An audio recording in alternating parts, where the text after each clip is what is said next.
Законите кои ја уредуваат работата на судот и јавното обвинителство чекаат зелено светло од пратениците. Нивното усвојување, кое е дел од планот за приближување на земјата до ЕУ, за сега го нема на дневен ред на веќе закажаните собраниски седници.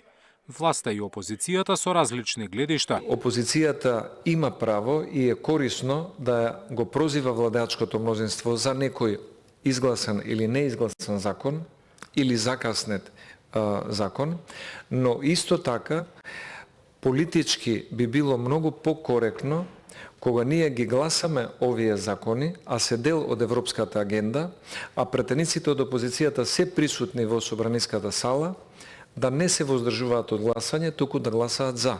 Но кога вие ќе дојдете со решение без при тоа да има соодветен простор за дискусија или подобрување, затоа што доаѓа од опозицијата, сметам дека навистина стануваат првите проблеми и реформската агенда изгледа ко чедо на тие кои што се на власт. Во меѓувреме, невладините кои сами учествувале во подготовка, велат дека е неопходно законите да го минат и собранискиот филтер. Освен финансиската независност, со нив се унапредувала и работата на правосудните институции. Се работи за измени кои што би се донеле одредени подобрувања во судството и во правосудството воопшто и секако дека тие се дел од нешто што нашата држава се има обврзано и сметам дека е потребно час поскоро да бидат и усвоени. Премиерот пак по серијата критики дека законите се само за повисоки плати, а судската фела преку писмо му кажа дека ги поминал границите на добро однесување, Мицкоски вети донесување на законите до крајот на годинава.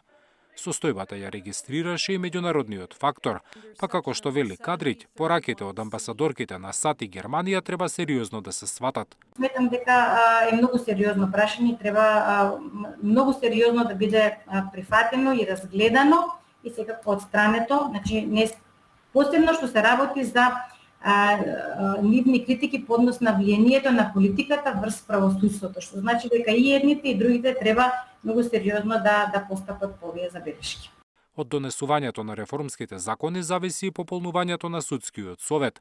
Претседателката на државата пред скоро половина година најави дека својот предлог за член ќе го даде по усвојување на законот за судски совет.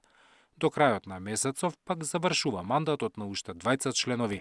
Зоран Јаневски, Сител телевизија.